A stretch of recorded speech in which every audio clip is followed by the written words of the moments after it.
नमस्कार, मैं शारदा पांडे आसान ज़िंदगी के इस एपिसोड में आपका स्वागत करती हूँ। जैसा कि पर्व त्यौहार का महीना चल रहा है, आपको सभी वीडियो दे रही हूँ और चैत्र महीना समाप्त हो गया है। श्री बजरंगबली जी का जन्म उत्सव भी हो चुका है। अब लगेगा बैसाख, तो बहुत सारे लोग बैसाख स्नान का वीडियो मांग रहे हैं, तो मैं बोली चलो आपको बैसाख स्नान का भी वीडियो दे देती हूँ। तो आपको आज मैं बैसाख स्नान का महत्व, इसका फल, इसकी विधि और बैसाख स्नान करने से क्या प्राप्ति होती है, किस देव की पूजा होती है, ये पूरा विस्तार से बताऊंगी। और साल में 3 स्नान पर्व होते हैं, ये भी पूरा बताऊंगी कि कब कब होते हैं। तो सबसे पहले आप हमारे चैनल आसान ज़िंदगी को सब्सक्राइब कर लें, वीडियो अच्छा लगे तो आप लाइक भी कर लें। अब आपको मैं बताती हूँ कि बैसाख स्नान कब से कब तक है। ये जो तीनों स्नान बताई हूँ एक एक माह के होते हैं पूरे। तो कब से कब तक है, कौन से देवता की पूजा होती है, इसका क्या फल मिलता है। तो बैसाख स्नान यानी कोई भी स्नान जब शुरू होता है पर्व, तो वो पूर्णिमा तिथि से ही शुरू हो जाता है। पूर्णिमा तिथि ऐसी होती है कि अगले दिन से वो जैसे कि माघ में जब पूस पूर्णिमा से ही माघ स्नान शुरू हो जाता है, वैसे ही क्वार जो पूर्णिमा होती है शरद पूर्णिमा, तभी से कार्तिक स्नान शुरू हो जाता है। ये पर्व हैं तीनों। और जब चैत्र की पूर्णिमा होती है तो बैसाख स्नान शुरू हो जाता है। सबसे पहला बैसाख स्नान, क्योंकि हमारे हिंदू कैलेंडर में चैत्र महीने से ही गणना होता है। वेदों पुराणों के अनुसार चैत्र महीने से गणना होता है। तो पहला स्नान माना जाएगा वैशाख स्नान, दूसरा कार्तिक स्नान और तीसरा माघ स्नान। सबसे पहला जो है इस बार बैसाख स्नान 2 अप्रैल 2026 गुरुवार के दिन से शुरू होके पूरे 1 महीने तक चलेगा, जो कि 1 मई को समापन हो जाएगा इस बैसाख स्नान का। बैसाख स्नान का जो विधि है, जैसे कि कार्तिक में भी सुबह ब्रह्म मुहूर्त में नहाते हैं और जब तुलसी को दीप दान करना होता है तब भी, क्योंकि थोड़ा बहुत ठंडी आती है, फिर भी स्नान 2 बार किया जाता है अगर दीप दान करना है।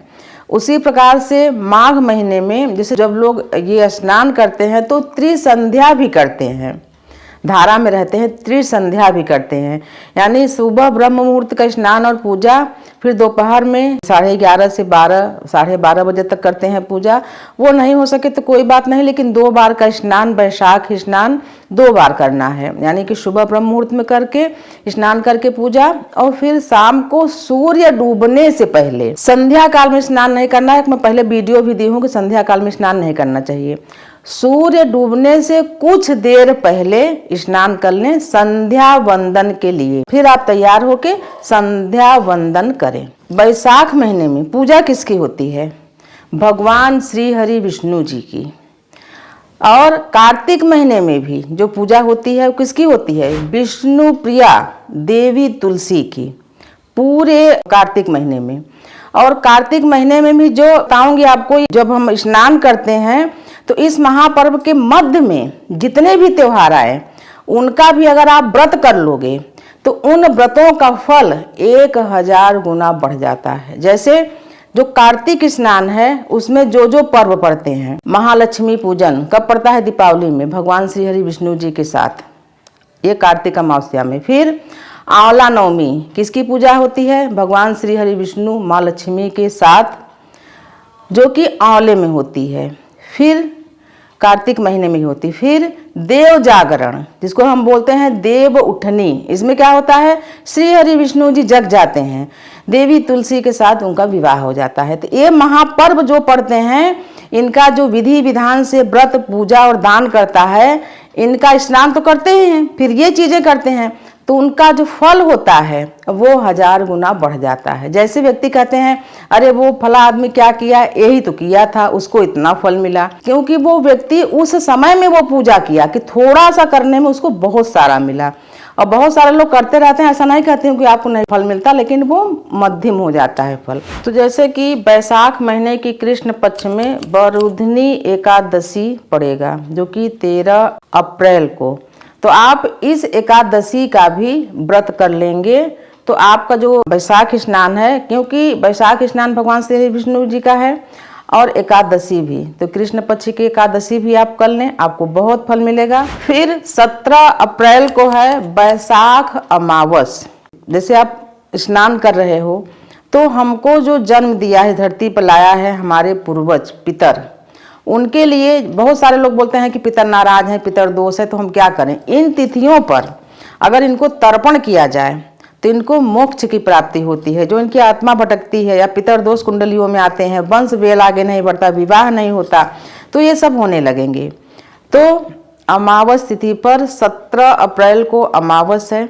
इस दिन बद्री विशाल का ध्यान करते हुए बद्रीनाथ, तो बद्रीनाथ का स्मरण याद करके अपने पितरों के लिए अमावस के दिन देवी तुलसी के मूल में, मूल यानी जड़ में, गाय का कच्चा दूध अपने पितरों का नाम लेकर डालने से, तस्मै स्वधा करके डालने से पितरों को मोक्ष मिलता है। अब जैसे आप बोलोगे पूरे हम वैशाख में स्नान कर लें और बस हो गया, स्नान के साथ ये सब भी मोक्षदायी काम भी करते जाएं। ये 17 अप्रैल को है अमावस। इस दिन आपको व्रत नहीं करना है, इस दिन तुलसी पूजन करना है, पितरों के नाम से दान करना है, जो भी गरीब ब्राह्मण हैं उनको दान करना है पितरों के नाम से। देवी तुलसी को एक मतलब संध्या के समय तिल के तेल का दीप दान, जिसका दीप का लौ मुख वो दक्षिण की ओर कर दो अपने पितरों के नाम लेकर, तो सीधे आपके पितरों को मोक्ष, इधर उधर जो भटक रहे हैं उनको शांति मिल जाएगी।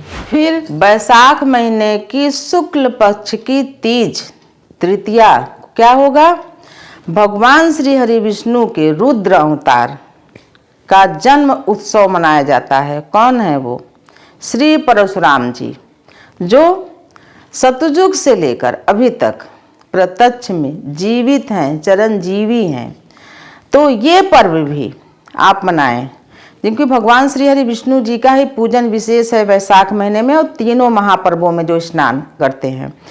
तो इसमें आप क्या करेंगे, वैशाख महीने की शुक्ल पक्ष की तृतीया मनाई जाएगी, अक्षय तृतीया। इस दिन का किया हुआ दान अपने पूर्वजों के साथ, यानी इस दिन का दान जब करोगे तो अपने पूर्वजों को तो तारते ही महालक्ष्मी की प्रसन्नता आपको मिलती है। बूढ़े ब्राह्मण गरीब को सभी प्रकार के अनाज जो हम खाते हैं, वो सभी प्रकार के अनाज, ऋतु, फल, सब्जियां, पादुका यानी कि जूता जो होता है, छतरी, इन सब का दान, पूजन परशुराम जी का। वैशाख स्नान कर रहे हैं तो ये सब भी करें। जैसे कहा जाता है ना, सोने पर सुहागा, सोना यानी आप सोना प्राप्त कर रहे हैं वैशाख स्नान करके, तो उस पर सुहागा डालने के लिए ये सब भी करें वैशाख स्नान में। ये पर्व है 20 अप्रैल 2026 को मनाया जाएगा अक्षय तृतीया। इस दिन की भी पूजा परशुराम जी का ध्यान करते हुए ब्राह्मणों को दान। परशुराम जी ऋषि पुत्र यानी ऋषि ब्राह्मण पुत्र, जमदाग्नि और रेणुका के पुत्र का जन्म उत्सव है। इस दिन भी पूजा पाठ और दान करें। फिर आएगा गंगा सप्तमी यानी गंगा प्रगट उत्सव मनाया जाएगा। ये वैशाख महीने की शुक्ल पक्ष की सप्तमी में मनाया जाएगा, जो 23 अप्रैल 2026 दिन गुरुवार को मनाया जाएगा। ये गंगा उत्पत्ति है, ये श्री हरि विष्णु जी के अंगूठे से माता की उत्पत्ति होती है। तो इस दिन भी गंगा स्नान, जैसे कि आपको मैं बताना चाहूंगी कि जितने भी स्नान हैं ये प्राकृतिक जलाशयों में करने से इनका महत्व 1000 गुना बढ़ जाता है। बंधन के जल से करने से, अब आप जैसे बहुत सारे लोग बोलेंगे भाई हम प्राकृतिक नदी गंगा में या और बाकी जलाशय में हम कहाँ जा पाएंगे, हम घर में ही नहाएंगे। तो बहुत सारे लोग, कम से कम 90% लोग भाई घर में ही नहाते हैं। लेकिन जो महत्व है पुराणों का वो बता रही हूँ कि प्राकृतिक जलाशयों में स्नान यानी डुबकी लगाने से इनका फल बहुत बढ़ जाता है। तो इस दिन गंगा उत्पत्ति के दिन, गंगा सप्तमी के दिन गंगा स्नान करके, और आप गंगा स्नान इस दिन कर लें, पूरे महीने नहीं कर सकते तो, और रोज के स्नान में बाल्टी में 2 बूंद गंगा जल डालने, फिर आप साधारण जल डालें। बाल्टी भरी पानी में ऊपर से 2 बूंद गंगा जल मत डालना, नहीं वो पानी मदिरा के समान हो जाएगा। पहले 2 बूंद गंगा जल डालें, फिर उसमें पानी भर के आप नहाएं। हर हर भागीरथी गंगे काशी विश्वनाथ शंभु, इस मंत्रों का जाप करते हुए तो आपको गंगा स्नान का फल मिलेगा। फिर आता है बैसाख शुक्ल नवमी को सीता नवमी श्री हरि विष्णु के अवतार श्री रामचंद्र जी की पत्नी सीता जी का जन्म उत्सव यानी सीता नवमी इस दिन रहता है। इस दिन भी सीता राम जी का 108 बार नामों को लिख के यानी सीता नाम कागज में लिख के और राम मंदिर में देने से बहुत शुभता बढ़ती है। सीता नवमी भी पड़ रही है बैसाख महीने के शुक्ल पक्ष की नवमी में, तो आप इस पर्व को भी मनाएं जो कि 25 अप्रैल 2026 को मनाया जाएगा। फिर आएगी मोहिनी एकादशी, बैसाख शुक्ल एकादशी मोहिनी एकादशी जो कि 27 अप्रैल को है। इस दिन भगवान श्री हरि विष्णु जी का मोहिनी रूप का व्रत पूजन करना यानी व्रत करें और मोहिनी रूप का पूजन करके दान करें। फिर है नरसिंह अवतार जो कि बैसाख शुक्ल चतुर्दशी को मनाया जाएगा। इसमें भी नरसिंह जी का मतलब अपने मन में नरसिंह जो प्रकट हुए थे नरसिंह जी का रूप का स्मरण करके उनकी भी पूजा की जाती है बैसाख महीने में, जो कि प्रहलाद जी की रक्षा किए थे। तो नरसिंह अवतार का पूजन बैसाख शुक्ल चतुर्दशी को मनाया जाता है, आप इसको भी कर लें। इसमें सिर्फ उनके अवतार का पूजा करना रहता है, व्रत वगैरह नहीं, थोड़ा बहुत दान भी करें, गंगा स्नान भी करें। फिर आता है बैसाख पूर्णिमा यानी कि पूर्ण आहुति। तो पूर्ण आहुति में आपको क्या करना है बैसाख पूर्णिमा में कि इस दिन है स्नान दान पूर्णिमा भी व्रत पूर्णिमा भी। तो इस दिन पूरे महीने का जो किया थोड़ा बहुत कम ज़्यादा हुआ होगा उसको सब पूरा करने के लिए 31 बतासे जो बतासे होते हैं जो थोड़ा बड़े वाले 31 बतासे लें, उस पर उन बतासों पर एक थाल में सजा लें, उन बतासों पर 31 किशमिश यानी सभी बतासों पर 31 किशमिश और अगर हो सके तो 31 मीठे पुए और हलवा भी बना के भगवान श्री हरि विष्णु जी को, जैसे बताती हूँ कि पूर्णिमा पर किसकी पूजा होती है, भगवान श्री हरि विष्णु जी का सत्यनारायण जी का व्रत कथा यानी कथा जो होती है उसको भी करवा सकते हैं। बहुत सारे लोग हर महीने में सत्यनारायण जी का कथा अपना व्रत जो कथा होता है सत्यनारायण जी का पढ़ के पंजरी प्रसाद पंचामृत बनवा के खुद ही कर लेते हैं, आप चाहें तो खुद भी कर सकते हैं। तो पूर्णिमा में पूरी तरह से मतलब समापन पूजा हवन जरूर करें, अगर हो सके तो गंगा किनारे जाके ये प्रसाद वगैरह गंगा मैया को भी चढ़ा सकते हैं। जो भी कामना जो भी जैसे मान लो कि महिलाएं नहा रही हैं तो अशुद्ध हो गई या कोई सूतक पातक हो गया 11 दिन का 10 दिन का जो भी, तो उस समय पूजा नहीं कर पाए, तमाम लोगों के साथ ये घटना घटित हो जाती है। तो अगर ये गैप हुआ स्नान तो आप कर ही सकती हैं, पूजा में गैप होगा तो जो पूर्णिमा होती है जब आप सत्यनारायण जी की कथा सुनोगे हवन करोगे पूर्णाहुति करोगे और कुछ जैसे कि तुलसी मैया है उनके पास में बैठा के कन्या भोजन या बटुक भोजन करवा दोगे तो सभी जो कमियां कम ज़्यादा हुआ था या माहवारी के समय जो पूजा नहीं कर पाई थी या स्नान नहीं कर पाई थी वो सब पूर्ण हो जाएगा। हमको आशा है ये वीडियो आपको बहुत ही सुख पहुँचाएगा, शांति पहुँचाएगा और आपको समृद्धि देगा। तो आगे के जितने भी वीडियो हैं अक्षय तृतीया वट सावित्री अधिक मास जो भी वीडियो हैं सभी वीडियो आपको दूंगी।